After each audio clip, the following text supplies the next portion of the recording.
Direct থেকে indirect narration change পরিবর্তন করার আগে একটা কথা বলি যে টেন্স সম্পর্কে যদি না জানা থাকে তাহলে অবশ্যই ডেসক্রিপশন বক্সে দেখো নিচে টেন্সের লিঙ্ক দেওয়া আছে, সেই লিঙ্কে গিয়ে টেন্স ভিডিওটি দেখে টেন্স সম্পর্কে ধারণা তৈরি করে তারপরে এই ন্যারেশন চেঞ্জের পর্বটি দেখবে, নয়তো কোনো কিন্তু এই ন্যারেশন চেঞ্জের পর্বটি দেখে কোনো প্রফিট হবে না। পূর্ববর্তী ভিডিওগুলি যদি না দেখা থাকে তাহলে অবশ্যই নিচে ডেসক্রিপশন বক্সে গিয়ে সেখানে লিঙ্কে ক্লিক করে সেই ভিডিওগুলি দেখে তারপরে এই ভিডিওটি দেখবে, নয়তো কিন্তু ন্যারেশন চেঞ্জ শিখতে খুবই সমস্যার সম্মুখীন হতে হবে।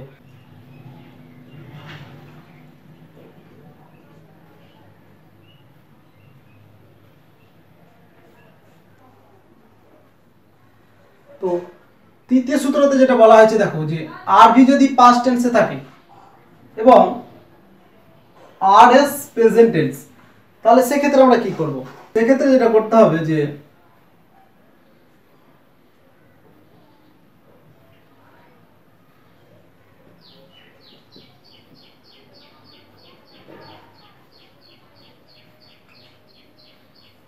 তাহলে দেখো যে আরভি পাস্ট টেন্স এবং আরএস প্রেজেন্ট টেন্স, সেক্ষেত্রে আমরা পরিবর্তন করার সময় যখন ডিরেক্ট থেকে ইনডিরেক্ট ন্যারেশন চেঞ্জ যখন পরিবর্তন করব সেক্ষেত্রে আমাদের কয়েকটা স্টেপ ফলো করতে হবে। সেটা হচ্ছে যে দেখো যদি সেটা আরএসটা যদি প্রেজেন্ট ইনডেফিনিট হয় তাহলে সেটা হয়ে যাবে এখানে পাস্ট ইনডেফিনিট বা সিম্পল পাস্ট।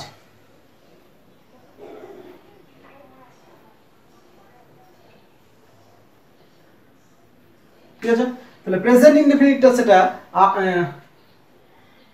আরভি পাস্ট টেন্সে থাকলে আরভি পাস্ট টেন্সে থাকলে আরএস টাকেও আমাদেরকে পাল্টাতে হবে। তো সেটা পাল্টে আরভি পাস্ট টেন্সে থাকলে আরএসটাকেও আমাদের পরিবর্তন করতে হবে। তো সেটা কিভাবে করব? ডিরেক্ট থেকে যখন ইনডিরেক্টে যাব তখন আমরা সেটাকে আরএস এরটা যেটা পাল্টে সেটা টেন্সটা পরিবর্তন করতে হবে। সেটা হচ্ছে যে যেই টেন্সে থাকবে সেই টেন্সেরই পাস্ট টেন্স করতে হবে। অর্থাৎ দেখো যদি প্রেজেন্ট ইনডেফিনিট থাকে তাহলে সেটা হয়ে যাবে পাস্ট ইনডেফিনিট, আর যদি সেটা প্রেজেন্ট কন্টিনিউয়াস থাকে তাহলে সেটা হয়ে যাবে পাস্ট কন্টিনিউয়াস। আর যদি সেটা প্রেজেন্ট পারফেক্ট থাকে তাহলে সেটা হয়ে যাবে পাস্ট পারফেক্ট। আর যদি সেটা পাস্ট পারফেক্ট কন্টিনিউয়াস থাকে তো সেক্ষেত্রে এটা হয়ে যাবে পাস্ট পারফেক্ট কন্টিনিউয়াস। তো এই হলো আরভি যদি পাস্ট টেন্সে থাকে এবং আরএস যদি প্রেজেন্ট থাকে তাহলে আমরা সেটা কিভাবে আরএস এর পরিবর্তন করতে হবে। এরপর আসছি আমরা 4 নম্বর সূত্র। 4 নম্বর সূত্রতে বলা হচ্ছে যে যদি আরভিও পাস্ট এবং আরএসও পাস্ট অর্থাৎ দুটোই পাস্ট, আরভিও পাস্ট আরএসও পাস্ট, সেক্ষেত্রে আমরা কিভাবে পরিবর্তন করব? সেক্ষেত্রে আমাদের যেটা পরিবর্তন করতে হবে যে যদি আরএস এ যদি দেখি যে পাস্ট ইনডেফিনিট অর্থাৎ সিম্পল পাস্ট যদি থাকে তাহলে সেটা হয়ে যাবে পাস্ট পারফেক্ট টেন্স। তাহলে দেখো পাস্ট ইনডেফিনিট থাকলে বা সিম্পল পাস্ট থাকলে সেটা হয়ে যাবে পাস্ট পারফেক্ট টেন্স, আবার যদি পাস্ট কন্টিনিউয়াস থাকে তাহলে সেটা হয়ে যাবে পাস্ট পারফেক্ট কন্টিনিউয়াস।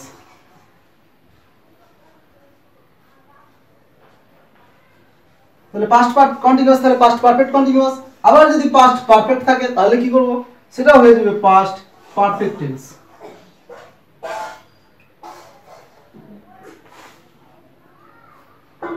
তাহলে পাস্ট পারফেক্ট থাকলে শুধু পাস্ট পারফেক্টই থাকছে, আবার যদি পাস্ট পারফেক্ট কন্টিনিউয়াস থাকে তাহলে সেটা হয়ে যাবে পাস্ট পারফেক্ট কন্টিনিউয়াস। তাহলে আমরা 4 নম্বর সূত্র অনুযায়ী যেটা দেখতে পাচ্ছি যে পাস্ট ইনডেফিনিট থাকলে সেটা পাস্ট পারফেক্ট টেন্স, আর যদি পাস্ট কন্টিনিউয়াস থাকে তাহলে সেটা পাস্ট পারফেক্ট কন্টিনিউয়াস, আর যদি পাস্ট পারফেক্ট থাকে তাহলে সেটা পাস্ট পারফেক্ট, আর যদি পাস্ট পারফেক্ট কন্টিনিউয়াস থাকে সেক্ষেত্রেও কিন্তু পাস্ট পারফেক্ট কন্টিনিউয়াস টেন্সটাই করছি। তাহলে আরভি এবং আরএস এই দুটো খুব একটা ভাইটাল জিনিস, এটা লক্ষ্য করে আমাদেরকে সেই টেন্সের পরিবর্তনগুলো করতে হবে। তো এই হলো টেন্সের পরিবর্তন। তো এখানে দেখো আমরা কিন্তু এখানে একটা অপরচুনিটি পাচ্ছি, সেটা হচ্ছে যে যদি আমাদেরকে কোনো সময় যদি এটা দেওয়া থাকে যে ইনডিরেক্ট ন্যারেশনে করে দেওয়া আছে, সেটা বলা হলো যে ডিরেক্ট পরিবর্তন করো, সেক্ষেত্রে আমরা 3টা বেনিফিট পাবো। একটা হচ্ছে যদি সেটা পাস্ট পারফেক্ট টেন্স থাকে ইনডিরেক্টের সময়, তাহলে আমরা তিনটা টেন্সে নিয়ে যেতে পারবো। একটা হচ্ছে পাস্ট ইনডেফিনিট, আবার একটা দেখো পাস্ট পারফেক্ট, আবার একটা দেখো প্রেজেন্ট পারফেক্ট। অর্থাৎ আমাদের যদি ডিরেক্ট থেকে ইনডিরেক্ট একটা ন্যারেশন চেঞ্জ করে দেওয়া থাকে এবং সেই ন্যারেশনটা যদি পাস্ট পারফেক্ট টেন্সে থাকে, তাহলে আমরা সেটা তিনটা টেন্সে নিয়ে যেতে পারি। কিভাবে? একটা হচ্ছে সেটাকে যদি ডিরেক্টে করার সময় পাস্ট ইনডিফিনিট থাকে, তাহলে তো আমরা পাস্ট ইনডিফিনিট থাকলে পাস্ট ইনডিফিনিটে একবার যেতে পারি, আবার সেটাকে একবার পাস্ট পারফেক্টে নিয়ে যেতে পারি, আবার সেটাকে আমরা প্রেজেন্ট পারফেক্টে নিয়ে যেতে পারি। তিনটার মধ্যে যে কোনো একটা সেন্টেন্সে নিয়ে গেলে সেটা অবশ্যই রাইট সেন্টেন্স হবে, কোনো মতেই ভুল হবে না। তো আমরা সেটা এই অপরচুনিটিটা এই ন্যারেশন 5 নম্বর রুলস অনুযায়ী যেটা হচ্ছে যে আরভি যদি পাস্টে থাকে এবং আরএস যদি ফিউচার টেন্সে থাকে, সেক্ষেত্রে আমরা ডিরেক্ট থেকে ইনডিরেক্টে যাওয়ার সময় কি করব? তো সেক্ষেত্রে দেখো শুধুমাত্র শ্যাল উইলটাই পরিবর্তন হয়। তো ডিরেক্টে যখন ফিউচার ইনডেফিনিটে পাবো তখন পাবো শ্যাল উইল, তো সেটা হয়ে যাবে আমাদের এখানে এসে শুড উড, তাহলে শ্যাল উইলটা হয়ে যাচ্ছে শুড উড, শ্যালটা শুড আর উইলটা হচ্ছে উড। ঠিক একই রকম ফিউচার কন্টিনিউয়াসের ক্ষেত্রেও শুড উড তারপরে বসবে বি, বি শব্দটা থেকে যাচ্ছে। তারপর ঠিক একই রকম পারফেক্টের ক্ষেত্রেও শুড উড হ্যাভ। তারপরে দেখো পারফেক্ট ফিউচার পারফেক্ট কন্টিনিউয়াসের ক্ষেত্রে শ্যাল উইল হ্যাভ বিন আছে, তো শ্যালটা হয়ে যাবে শুড, উইলটা হয়ে যাবে উড, হ্যাভটা হ্যাভই থাকবে আর বিনটা বিন বসে থাকবে। তাহলে শুধুমাত্র আমাদের ফিউচার টেন্সের ক্ষেত্রে শ্যাল আর উইলটাকেই পরিবর্তন করব। শ্যালটা পরিবর্তন হবে শুডে আর উইলটা পরিবর্তন হবে উডে। তো এইভাবে করে আমাদের টেন্সের পরিবর্তনগুলো করতে হবে। তো আশা করি আপনারা বুঝতে পেরেছেন। ভিডিওটি ভালো লাগলে একটা লাইক দিবেন, বন্ধুদের শেয়ার করবেন, কোনো অসুবিধা হলে কমেন্ট করে জানাবেন। আর আরও ইংরেজি বিষয়ের উপর টিউটোরিয়াল পাওয়ার জন্য, রাইটিং স্কিলের উপর পাওয়ার জন্য এবং নতুন পদ্ধতিতে বা খুব সহজ পদ্ধতিতে ইংরেজি গ্রামার শেখার জন্য এবং রাইটিংয়ের ফরম্যাট পাওয়ার জন্য আমাদের চ্যানেলটিকে সাবস্ক্রাইব করে আমাদের সঙ্গে যুক্ত থাকবে।